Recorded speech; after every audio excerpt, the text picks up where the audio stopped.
Estamos de volta com o programa Questão de Direito. Continuamos aqui falando sobre direito tributário, sobre a reforma tributária, a necessidade ou não de se fazer uma reforma tributária. E eu tenho certeza que esse tema é extremamente interessante e relevante para você que nos assiste, porque todos nós pagamos imposto de uma forma ou de outra. Dentro dessa perspectiva, eu estou aqui com o professor Rafael, eu estou aqui com o aluno Kelson, e eu queria fazer uma pergunta para o Kelson. Já que você se dispôs ou se interessou a fazer o seu trabalho de conclusão de curso, né? Já que você está chegando no fim do período aí universitário, vamos colocar dessa forma, por que você se interessou em fazer na área do direito tributário, Kelson?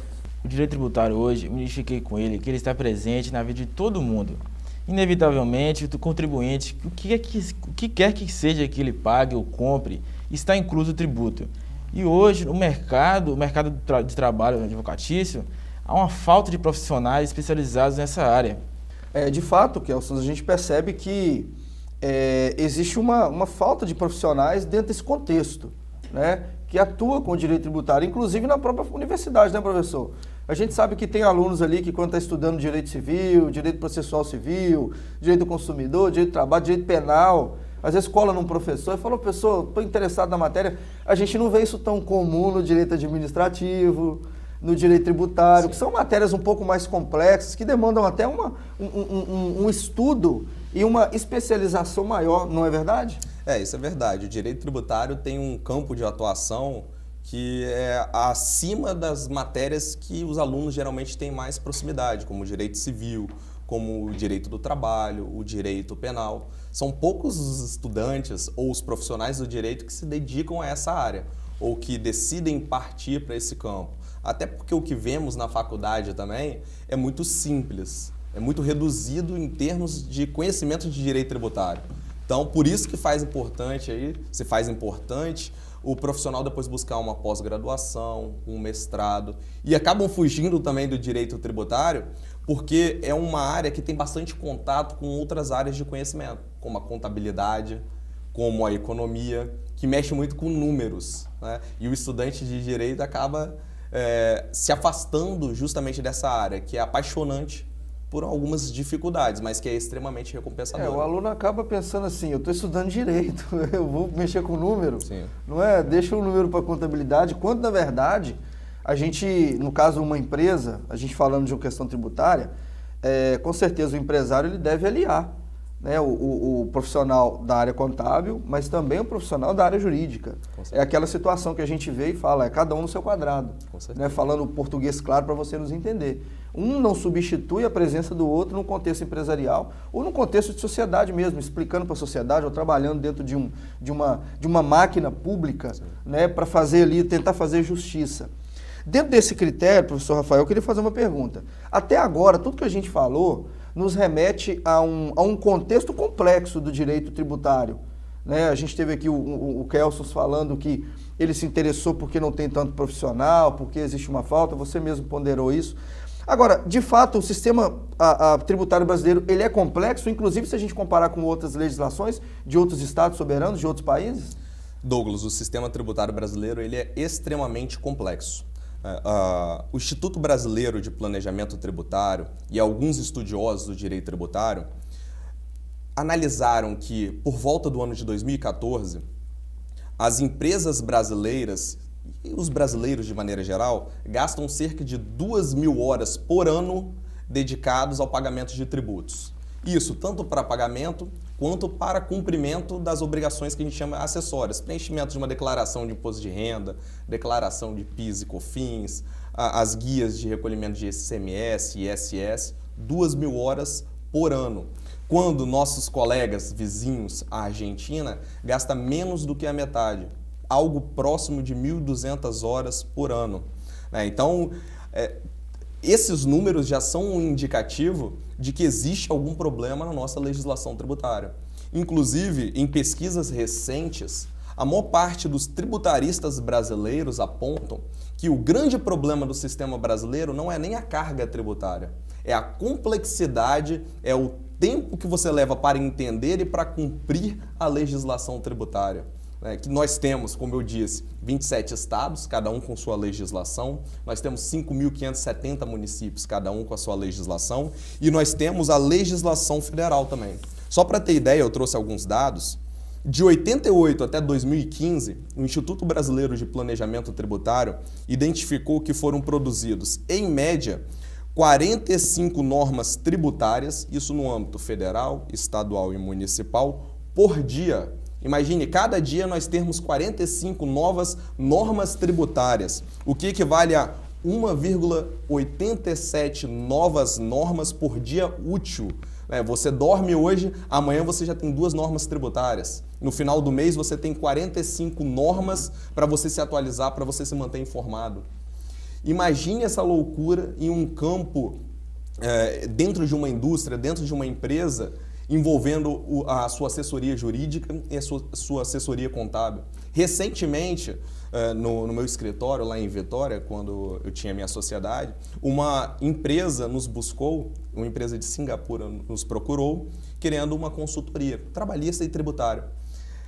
A diretora jurídica dessa empresa me informou: Rafael, em Singapura eu preciso de 3 a 5 advogados para entender a legislação tributária toda. No Brasil eu preciso de um corpo jurídico inteiro, de cerca de 30 a 40 advogados. Olha o absurdo que chega a ser a nossa legislação tributária. Como eu disse, justamente sobre esse ponto que vem se debruçando a legislação tributária de maneira geral. Como eu disse, o nosso sistema tributário ele preza pelos tributos indiretos, IPI, ICMS, ISS, PIS/COFINS, e a reforma tributária ele já vem justamente para atacar esse ponto, para melhorar essa questão do nosso sistema, com a criação de um tributo chamado IBS, que é um imposto sobre bens e serviços, bem semelhante ao IVA que nós já tratamos anterior. É um único imposto que as empresas vão pagar e esse único imposto substitui ISS, ICMS, PIS/COFINS, CID combustíveis, salário e educação. Olha a quantidade de imposto que está sendo embutido.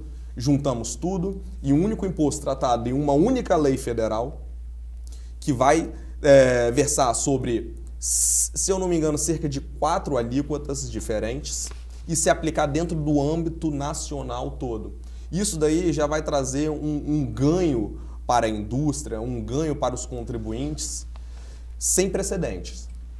Ou seja, diante desse fato, inclusive esses dados estatísticos que você trouxe para nós, professor, a gente percebe que o direito tributário ele está interferindo na geração de emprego e renda do nosso país. Porque o exemplo da empresa que você disse aí, isso afasta o investimento estrangeiro no nosso país. Porque o sujeito pensa que ele vai vir para cá para ganhar dinheiro, na verdade ele vai vir para cá para gastar dinheiro. Né? E isso influencia na questão do consumo da população. Como é que você vê isso, Kelson? Dentro do campo do dia a dia, de fato a gente pode perceber que o direito internacional, o direito tributário, ele influencia também nessa questão internacional ou nessa questão de direito do consumidor, direito do trabalho e tudo mais? Claramente influencia muito, Douglas.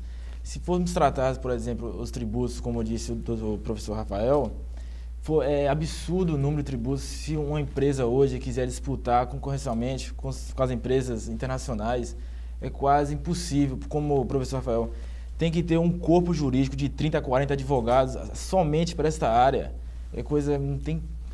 Necessita de uma reforma tributária simplesmente para tratar sobre essa área também, porque um sistema complexo demanda tempo e dinheiro para a empresa. É a chamada burocracia, né? Exatamente. Mais uma vez empacando o desenvolvimento brasileiro. E é interessante a gente perceber que essas questões, elas transcendem o direito e elas vão desaguar lá na política. Sim. Porque a gente depende da vontade política, a gente depende de políticas públicas que sejam voltadas para essa questão. Já falando nessa situação também, professor, a gente percebe que quem mais fica sufocado nessa situação são os empresários, não é? São as empresas. E são as empresas que geram emprego e renda. A pessoa que está nos assistindo agora de casa, se ela não é um empresário, ela trabalha em uma empresa. Sim. E tanto numa situação quanto em outra situação, a carga tributária está estrangulando ela. Sim. Douglas, na verdade eu vou fazer uma separação aqui. Nós temos as empresas de médio e grande porte, que geralmente estão no lucro presumido e lucro real, que é uma forma de contabilização para pagar impostos, e nós temos as empresas do Simples Nacional. O Simples Nacional brasileiro, ele ajuda bastante as empresas, micro e pequenas empresas. Elas pagam uma carga tributária bem reduzida mesmo.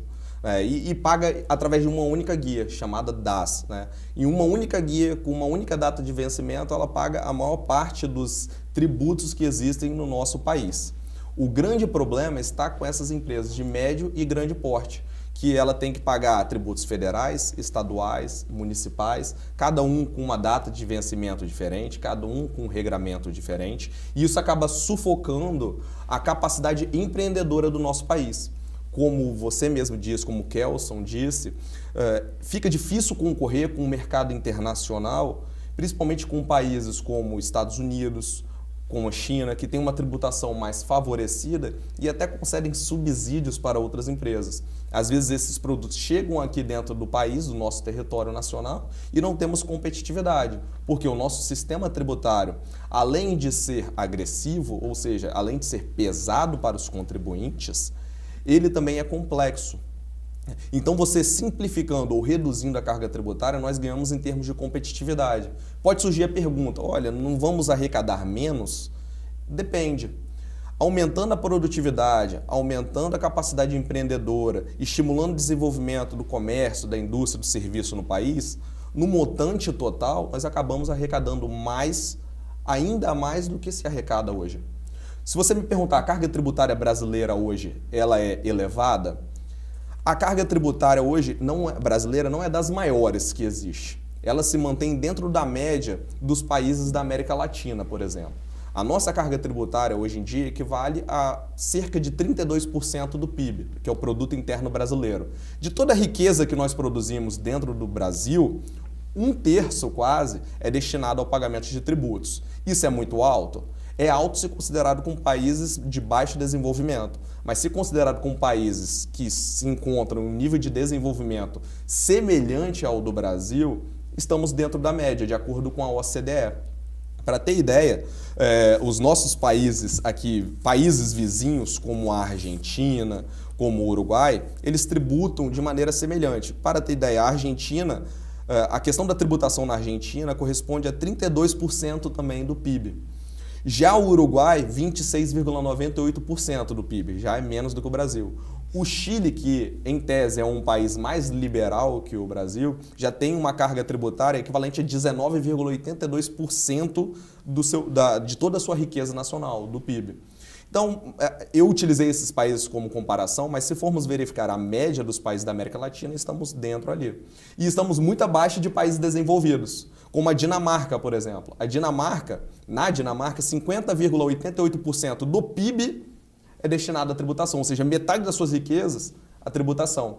E dentro do valor que é destinado ao pagamento de tributos, quase que metade provém de renda, provém da riqueza ou do ganho que a pessoa jurídica ou que a pessoa física ofere. O que não acontece aqui no Brasil. Quase 40%, de 40% a 50% do valor que é arrecadado de tributos no sistema brasileiro provém do comércio, do serviço, da folha de pagamento e para a contribuição social. Então, oneramos a nossa cadeia produtiva toda. O comércio, o serviço, ou seja, nós afogamos as empresas, afogamos os prestadores de serviço, folha de pagamento, desestimulamos a contratação de empregado. Por isso a reforma trabalhista com a questão da pejotização, para reduzir a folha de pagamento. Né? E acabamos sufocando também em uma outra ponta para custeio da Seguridade Social, que é ineficiente. Por isso a reforma da Previdência. Então a reforma tributária, ela está junto com outras reformas tão importantes quanto a reforma previdenciária, a reforma trabalhista, a reforma administrativa também, porque se falamos em questão de reduzir tributos, nós temos que também reduzir o gasto do maquinário público. Né? Pesquisas apontam que a nossa administração tributária é uma das mais ineficientes dentre os países que são estudados pela OCDE. Porque nós gastamos muito para arrecadar pouco. Fazenda Nacional, a Receita Federal, as receitas estaduais, a Receita Municipal, as varas de execuções fiscais federais, estaduais, municipais, elas custam muito dinheiro para o contribuinte.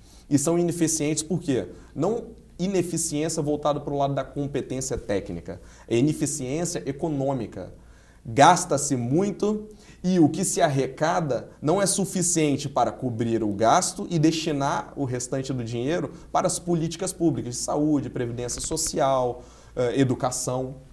Então nós temos que fazer uma reforma tributária de maneira geral. Os legisladores eles precisam entender que a reforma tributária aliada às outras reformas, elas são imprescindíveis para o desenvolvimento da nossa economia, para o aumento do emprego, aumento do desenvolvimento e da nossa produtividade. Muito bem, muito bem. Nós estamos chegando ao final do segundo bloco e nós voltamos já já com o terceiro bloco, finalizando essa discussão de hoje, tema reforma tributária. Não saia daí.